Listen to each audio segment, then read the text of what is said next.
ഛത്തീസ്ഗഡിലെ 2 കന്യാസ്ത്രീകളെ ജയിലിലടച്ച സംഭവം നമ്മുടെ സംസ്ഥാനമാകെ ഒറ്റക്കെട്ടായി പ്രതിഷേധമുയർത്തണമെന്നുള്ള വികാരത്തിലാണ്. ഇതിൻ്റെ ഭാഗമായി മുഖ്യമന്ത്രി തന്നെ മുൻകൈയെടുത്ത് അതിൽ നിലപാട് സ്വീകരിച്ചു. മന്ത്രിമാർ ആ വീടുകളിൽ പോയി. എന്നാൽ ഇപ്പോൾ ഞെട്ടിപ്പിക്കുന്ന ഒരു വിവരം ഛത്തീസ്ഗഡിലെ BJP നേതാവ് കൂടിയായിട്ടുള്ള മുഖ്യമന്ത്രിയുടെ ട്വീറ്റാണ്. ആ ട്വീറ്റിൽ പരസ്യമായി ഈ 2 കന്യാസ്ത്രീകളെ ജയിലിലടച്ചതിനെ ന്യായീകരിക്കുന്നതാണ് ട്വീറ്റ്. മനുഷ്യക്കടത്ത് നടന്നുവെന്ന് തോന്നുന്ന നിലയിലേക്കാണ് ഉത്തരവാദിത്തപ്പെട്ട സ്ഥാനത്തിരിക്കുന്നവർ ഇതിനകത്ത് പ്രതികരിച്ചിട്ടുള്ളത്. നമുക്കറിയാം, ഭരണഘടനയുടെ ആർട്ടിക്കിൾ 26 വളരെ വ്യക്തമായി സമ്മർദ്ദമില്ലാതെ മതപരിവർത്തനം നടത്തുന്നതിനെ ഒരു തരത്തിലും തെറ്റാണെന്ന് കണ്ടിട്ടില്ല. ഭരണഘടന തന്നെ അതിന് അടിവരയിട്ട് പറഞ്ഞതുമാണ്. ഇവിടെ സമ്മർദ്ദം ഉണ്ടായിട്ടില്ല എന്ന് കാര്യങ്ങൾ വ്യക്തമാണ്. ബന്ധപ്പെട്ടവർ തന്നെ അത് പറഞ്ഞിട്ടുമുണ്ട്. എന്നാൽ സർക്കാർ ശമ്പളം വാങ്ങുന്ന നമ്മുടെ രാജ്യത്തെ ജനങ്ങളുടെ നികുതി പണത്തിൽ നിന്ന് നിറയുന്ന ഖജനാവിൽ നിന്നും ശമ്പളം വാങ്ങുന്ന ഉദ്യോഗസ്ഥർ ഇവരെ സർക്കാർ സംവിധാനത്തിനല്ല വിട്ടുകൊടുത്തത്. ബജ്രംഗ് ദൾ പോലുള്ള അപകടകരമായ സംഘടനക്ക്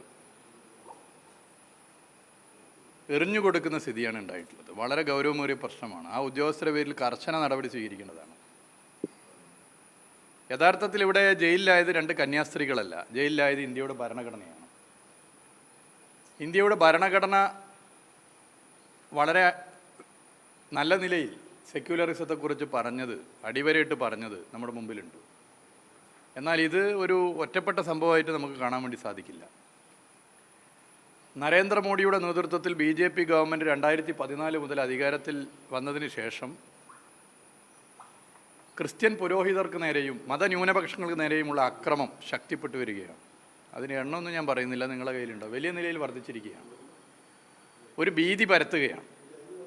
യഥാർത്ഥത്തിൽ നമ്മുടെ രാജ്യം ഇന്നുവരെ കാണാത്ത നിലയിലേക്കുള്ള ജനവിരുദ്ധ നയങ്ങളുമായി നരേന്ദ്രമോദിയുടെ നേതൃത്വത്തിലുള്ള സർക്കാർ മുന്നോട്ട് പോവുകയാണ്. വിലക്കയറ്റം അതിരൂക്ഷമാണ്. തൊഴിലില്ലായ്മ ഒരു പ്രധാനപ്പെട്ട പ്രശ്നമാണ്. പട്ടിണിയും ദാരിദ്ര്യവും നമ്മുടെ രാജ്യത്ത് പെരുകുകയാണ്. ഇതിൽ നിന്നൊക്കെ ശ്രദ്ധ തിരിക്കാൻ വേണ്ടി മറ്റു മതങ്ങളോടുള്ള വിരോധം കുത്തിവെച്ച് മതവർഗീയത നടപ്പിലാക്കാൻ ശ്രമിക്കുകയാണ് നരേന്ദ്രമോദിയും BJPയും. ഒരു ഭീതി പരത്തുകയാണ്. യഥാർത്ഥത്തിൽ ഇന്ത്യയുടെ പ്രധാനമന്ത്രി നരേന്ദ്രമോദിയല്ല, നരേന്ദ്രഭീതിയാണ്. നരേന്ദ്രഭീതിയാണ് ഇന്ന് ഇന്ത്യയെ നയിക്കുന്നത്. ഇത് വളരെ വ്യക്തമാണ് ഓരോ കാര്യങ്ങളിലും. ഇവിടെ ഒരു ഭാഗത്ത് കേക്ക് കൊടുക്കുകയാണ്. കേക്ക് കൊടുത്തുകൊണ്ട് ചില സന്ധി സംഭാഷണങ്ങൾ നടത്തുന്നവരുടെ അടിസ്ഥാന ഗ്രന്ഥം എന്തൊക്കെയാണ് പ്രധാനപ്പെട്ട ശത്രുക്കളെക്കുറിച്ച് പറഞ്ഞതെന്ന് നേരത്തെ നമ്മൾ പറഞ്ഞതാണ്, ചർച്ച ചെയ്തതാണ്.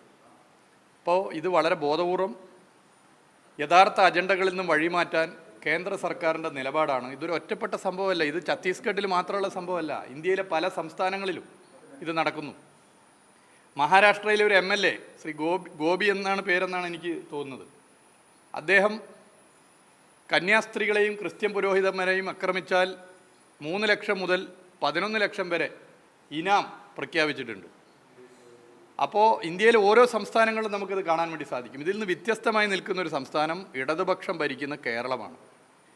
LDF കേരളത്തിൽ ഭരിക്കുന്ന കാലത്തോളം ഇത്തരത്തിൽ ഭരണഘടനാ വിരുദ്ധ നിലപാടുകൾ ഒരു തരത്തിലും അംഗീകരിക്കില്ല, ഒരു തരത്തിലും അംഗീകരിച്ച് മുന്നോട്ട് പോകാൻ പറ്റില്ല. അതിൻ്റെ ഭാഗം കൂടിയാണ് കേരളത്തിൻ്റെ മുഖ്യമന്ത്രിയുടെ തലക്ക് മധ്യപ്രദേശിൽ ഇതുപോലുള്ള സംഘപരിവാറുകാർ വില പ്രഖ്യാപിച്ചത്. ഇത് വളരെ ഗൗരവമേറിയ പ്രശ്നമാണ്. ഇതിൽ നമ്മളെല്ലാവരും ഒന്നിച്ചു നിന്ന് ഇവരെ ജയിൽ മുക്തരാക്കണം, അതിൻ്റെ നിലപാട് സ്വീകരിക്കണം.